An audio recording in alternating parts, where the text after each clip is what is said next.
Nossas boas-vindas a todos vocês ao Diálogo Espírita. Nós recebemos hoje para uma entrevista Paulo Henrique Wederhoff, professor, palestrante e estudioso espírita. Carlos Augusto Parchin traz para nós sua contribuição no quadro Presença Literária e a psicóloga Andréa Kleinans para falar das consequências espirituais do aborto provocado, tanto para a mãe como para o bebê que tem a sua vida interrompida. Um ótimo programa a todos nós.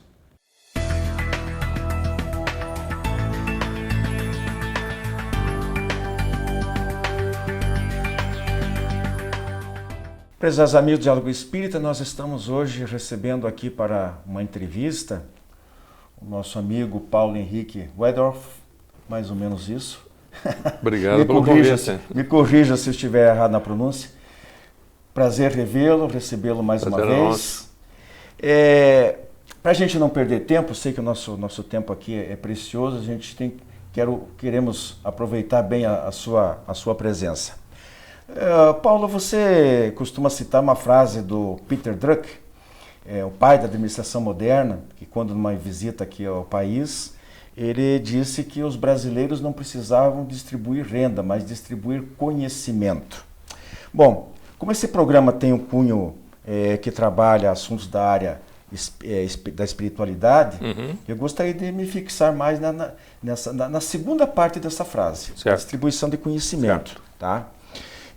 Veja, conhecimento tem a ver com educação, e educação, segundo Allan Kardec, codificador da doutrina espírita, não se resume às informações das ciências materiais, a física, a química, a astronomia, a biologia, mas engloba o aspecto transcendente do ser humano, ou seja, o espírito imortal. Né?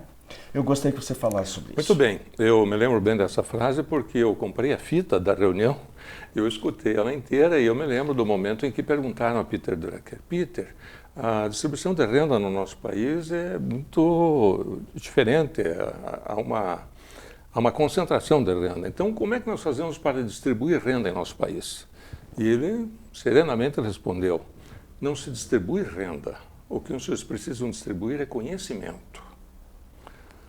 Foi, assim, iluminadora, né? Porque, veja, todo mundo gosta e concorda em distribuir renda, né? Desde que cheira distribuir a renda do outro, né? A dele mesmo não quer que distribua, né?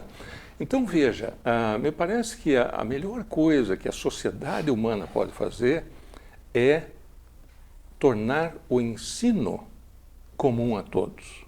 Ensino de qualidade comum a todos. Ou seja, fazer o comunismo no ensino. Né? O ensino comum a todos. Ou seja, a igualdade de condições de aprendizado para todos. E daí deixar a meritocracia, que é típico da natureza humana, da natureza de Deus, né? A cada um segundo suas obras. Permitir daí criar oportunidades, né? De modo que cada um possa construir a si mesmo e gerar os resultados. Agora, o primeiro passo para isso é a capacitação da profissão das profissões, que é o professor.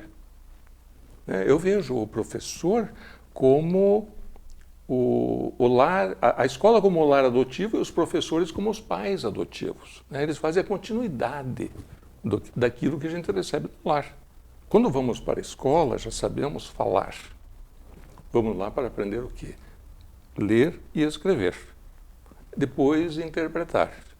E depois manusear os vários conhecimentos disponíveis que a humanidade já desenvolveu. Então, é um processo que é chamado de educação, mas me parece que educação é aquilo que sobra e que faz o comportamento das pessoas. O resto são habilidades técnicas, né?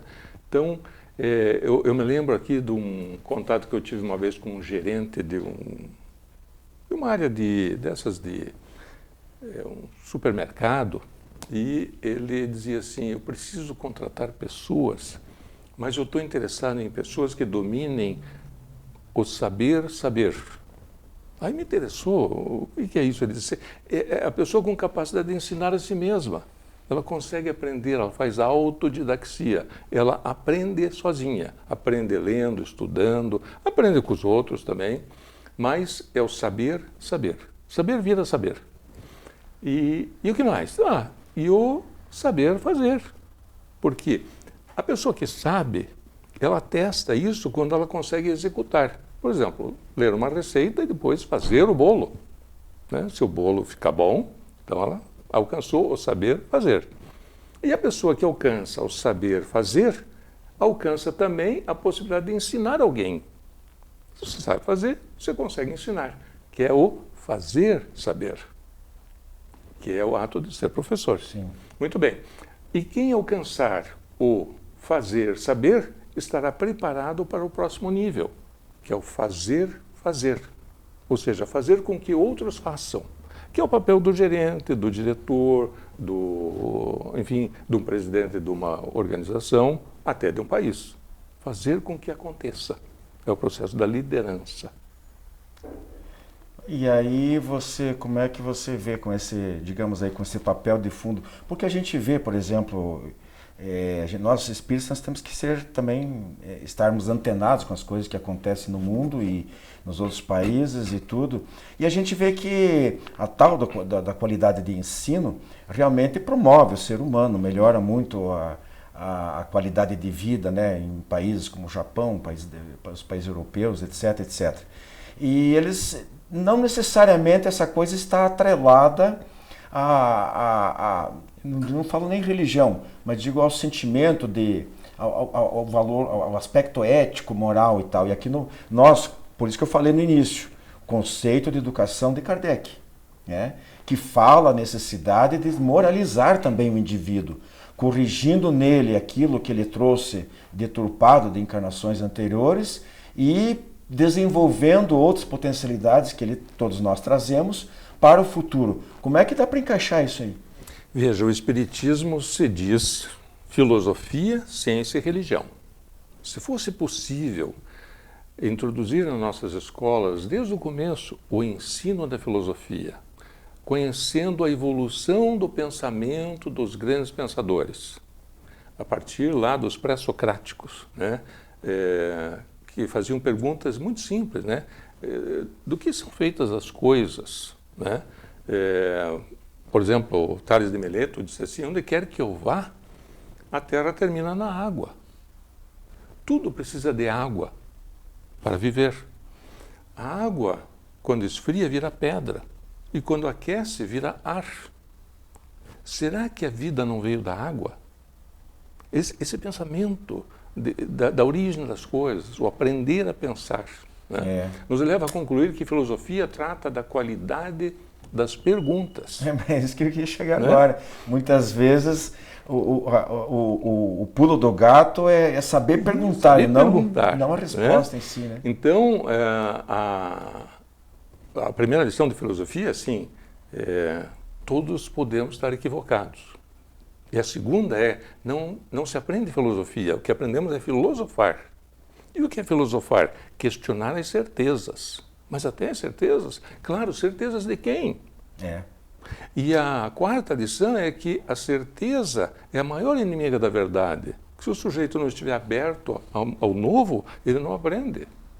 Sim. Então, daí dá para concluir que a certeza equivocada é mais perigosa do que a dúvida, porque na dúvida eu analiso melhor.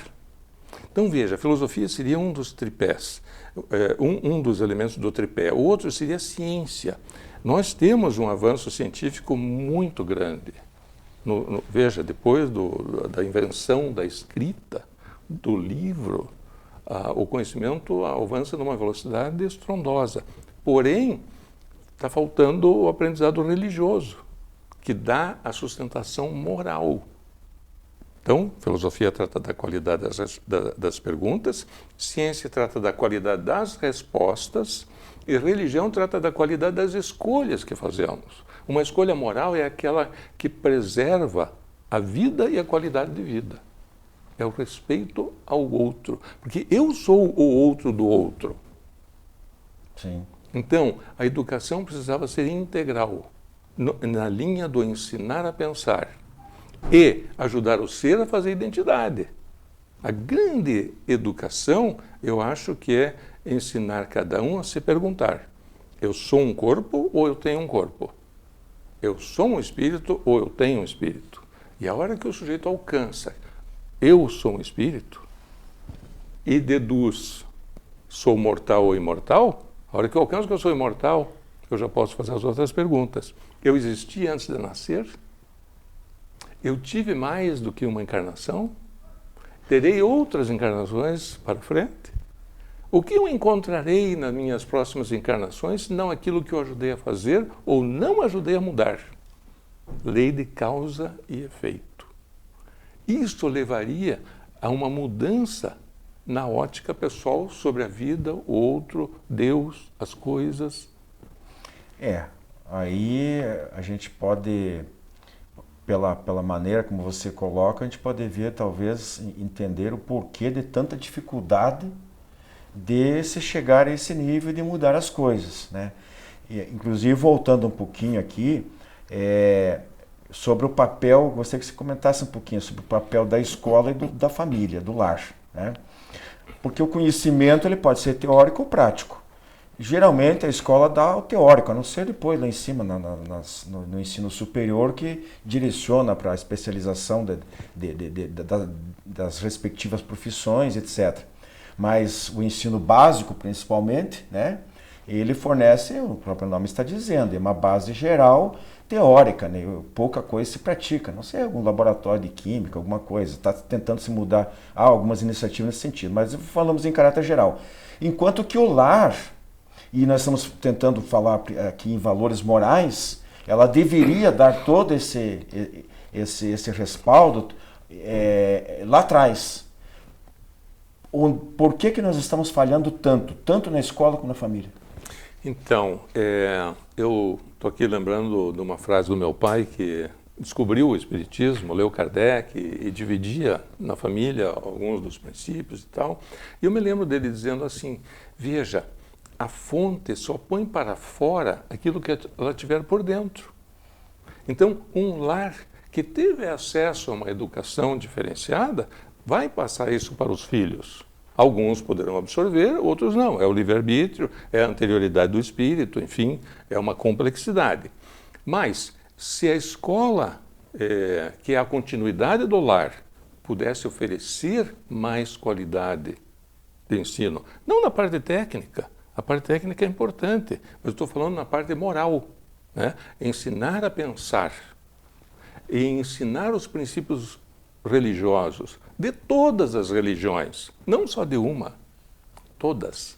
Daí os alunos teriam aquele painel de princípios fundamentais das religiões e escolheriam uma. Você não acha que deveria começar em casa, no berço, a educação? Sim, mas o berço dá o que tem, né? Na escola ele teria a diversidade. Mas aí, não sei, agora nós estamos falando de Brasil, né? A nossa sociedade ela está num ponto, não é dizer que é o caos, que é o apocalipse, que agora, porque os tempos passam e às vezes, de repente, em uma década, 2 décadas, poderemos ter uma realidade completamente diferente. Tomara que seja para melhor.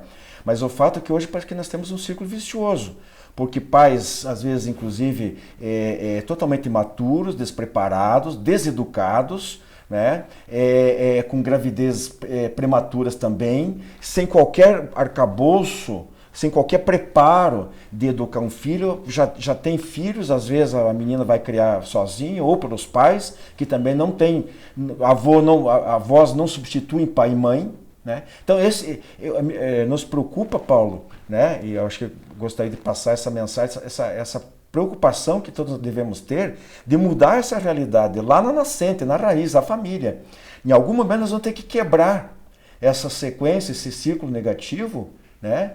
E fazer com que as famílias voltem a se reestruturar desde o início, né? Meu sonho é uma escola que ensine religiões e não religião.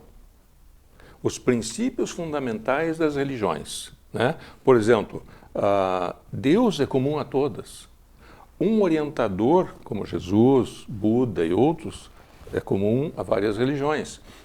Mas compreender as leis naturais, por exemplo, a lei de causa e efeito, a imortalidade do ser, o processo de evolução, que evolução é mudança, né? Eu estou mudando, portanto estou evoluindo.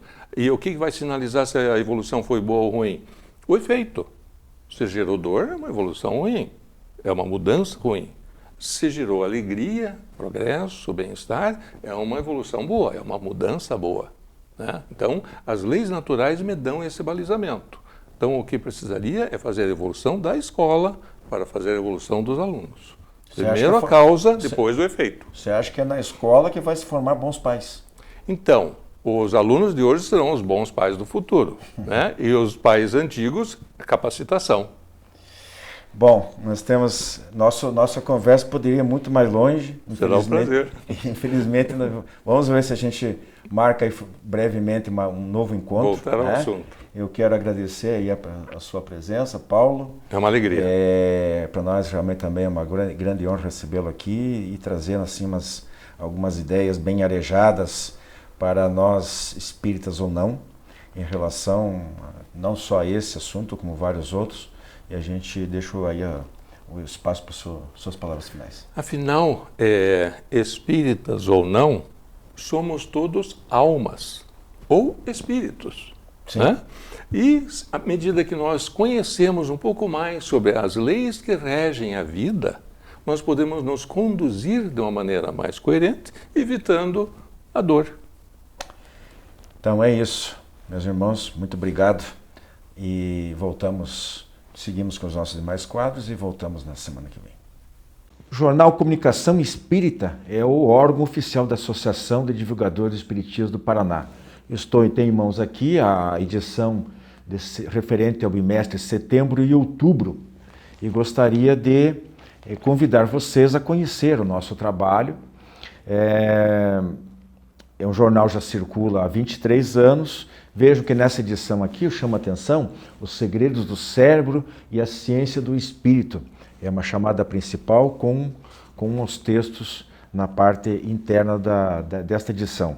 Temos aqui também Hermínio de Miranda, a fascinante faculdade da psicometria. Você sabe o que é psicometria? Está na nossa edição 135 do Comunicação Espírita. Também os comentários aqui sobre o simpósio, o 5º simpósio da Associação Médico Espírito Paraná. E muitas outras matérias de interesse que vocês podem tomar conhecimento fazendo contato conosco através do e-mail adpr@adpr.org.br, procurando saber quais são as informações referentes à assinatura anual do Jornal Comunicação Espírita. Mais um importante veículo de informação que complementa tudo aquilo que nós trazemos aqui no Diálogo Espírita. Então, aguardamos o seu contato.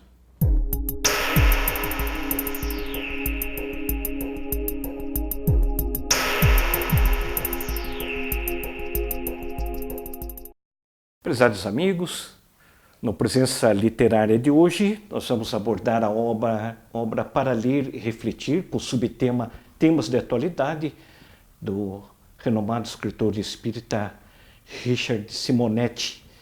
Esta obra foi editada pela editora SEAC, a sua primeira edição, que é esta que eu tenho aqui, é de 2015.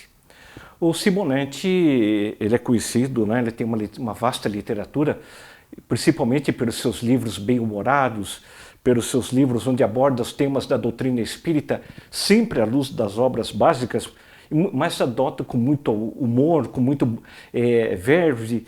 E esta obra, como não podia deixar de ser diferente, pelo tema mesmo, Para ler e refletir, é um livro bastante sério, mas escrito numa linguagem muito gostosa, uma linguagem simples, embora profunda, fácil de ler, não é? E ele embasa toda essa obra no Livro dos Espíritos e do tripé que constitui a base da própria doutrina espírita. Como o nome diz, ele apresenta uma visão de atualidade à luz da doutrina espírita, especialmente naquele embasamento que Kardec traz e passa a analisar. Ele, didaticamente, muito bem organizado, ele está também em forma de perguntas e respostas, não é? Como eu falei, nessa linguagem precisa, objetiva, rápida, mas que ao mesmo tempo atinge muita profundidade. Ele aborda 3 grupos de assunto: a ciência, a filosofia e a religião. E é claro, isso não é coincidência, né? É a própria base da doutrina espírita expressa nessa organização dele. São 400, então, perguntas e respostas dentro desses temas aí discutidos. Alguns deles são de incrível atualidade, apesar de ser uma obra de 2015, que é bastante recente, mas hoje, 4 anos nesse mundo moderno, passa muito rápido, e essa obra tem alguns temas muito atuais. Por exemplo, dentro da parte de ciência, a vida em Marte. E nós vimos essa semana passada aí, repercutiu em toda a imprensa, que a NASA está próxima de anunciar a descoberta da vida em Marte. Alguns pesquisadores da NASA dizem que já há provas disso. Não é? Claro que não é a vida inteligente, mas a vida orgânica, e que isso deve ser provado. Ufologia, por exemplo. Ele faz uma abordagem muito bacana em termos de ufologia. Espiritismo e ciência, que aliás talvez a gente faça um tema aqui algum dia, porque é muito importante. A ecologia, né? Que está agora aí com esse grande problema que o Brasil atravessa do óleo cru no nosso oceano. Homeopatia, um tema muito bom. Aborto, doação de órgãos. Então vejo que são temas de extrema atualidade na parte científica e que traz uma análise de Simonetti. Claro que ao ler um autor, nós não precisamos concordar com tudo que ele fala, mas nós temos que refletir com o que ele fala. É a proposta aqui para ler e refletir para nós construirmos a nossa verdade a partir do conhecimento. Na abordagem filosófica ele traz muitos temas de atualidade: desemprego, o futuro do trabalho, a violência juvenil, o casamento gay, o determinismo e o livre-arbítrio. Não é? Já na abordagem religiosa, ele fala, nem poderia deixar, sobre Deus, sobre os anjos, sobre a religião espírita, sobre o lazer, sobre o Natal que se aproxima, né? E o ensino de Jesus como um todo. Né? Esse é bastante interessante. Cada obra, como essa de Simonetti, tem que ser lida e, como diz o título, refletida. Servir de contraponto às nossas ideias e às ideias de outros autores, para que possamos formar a nossa verdade, o nosso conhecimento, o embasamento que nos leva a aprender e praticar aquilo que a doutrina nos traz. E por isso que nós temos que buscar realmente conhecer diferentes pontos de vista. Evidentemente que não precisamos concordar com tudo, mas temos que refletir, porque há muita base naquilo que é colocado e pode nos ajudar a construir melhor, a organizar melhor o nosso pensamento e, portanto, o conhecimento da nossa verdade. Vamos ler, que vale a pena. Muito obrigado. Visite nosso canal no YouTube e confira nosso acervo de programas, debates, entrevistas, o diálogo aberto na visão espírita. Programa Diálogo Espírita, ADEPR no YouTube.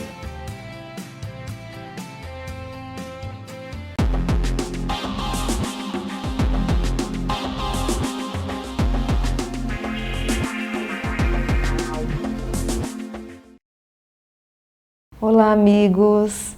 No quadro O Espiritismo Responde de hoje, nós temos a seguinte questão: se uma mulher faz um aborto, quais as consequências espirituais para ela e para o espírito do bebê? Bem, para responder essa pergunta, nós vamos utilizar o Livro dos Espíritos. Primeiramente, nós vamos falar da questão 357. A questão é a seguinte: quais são, para o espírito, as consequências do aborto? O espírito de verdade responde: é uma existência nula e a recomeçar. Em seguida, a pergunta 358 traz assim: o aborto voluntário é um crime, seja qual for a época da concepção? O espírito responde: sempre que se transgride a lei de Deus, há crime.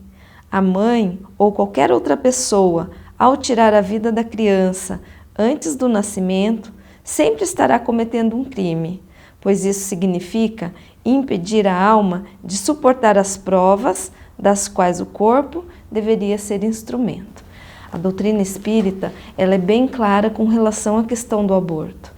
Ela não é favorável ao aborto em nenhuma circunstância, mesmo porque quando no ato da concepção, quando se une o espermatozoide, né, que é uma célula masculina, ao óvulo, que é uma célula feminina, nesse momento há todo um preparo, dentro da programação reencarnatória, há todo um preparo para o espírito que vai habitar esse corpo dessa criança que irá nascer após a gestação. Ele já vai sendo ligado a essas primeiras células após a concepção.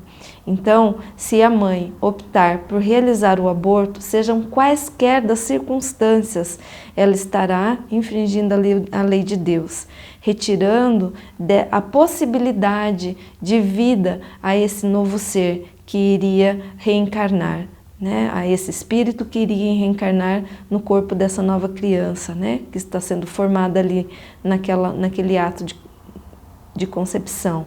Bem, é muito importante nós lembrarmos alguns pontos, né, que nós já temos na nossa lei.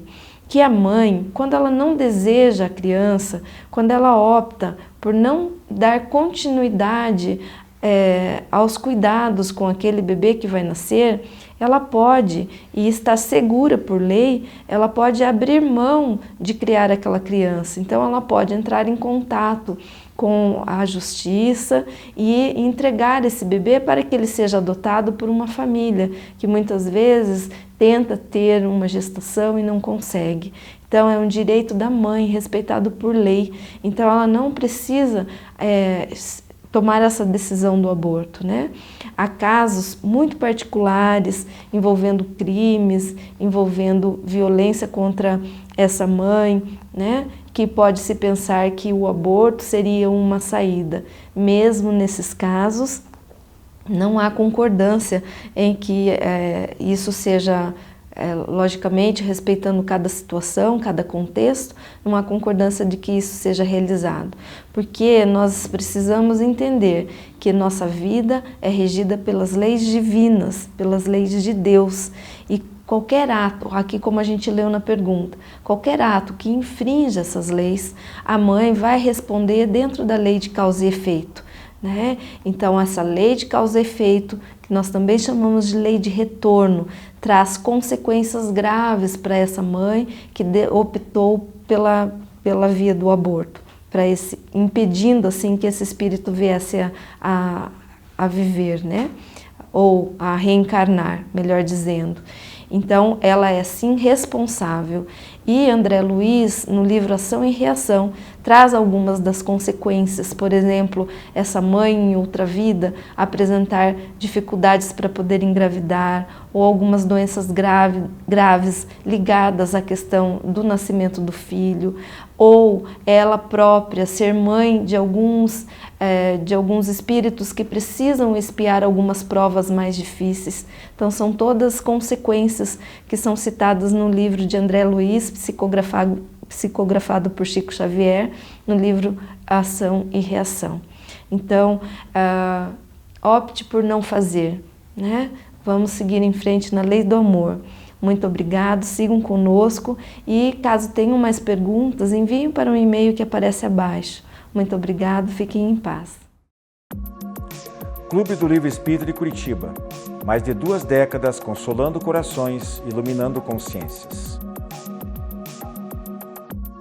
Associe-se e tenha o melhor da literatura espírita em sua casa.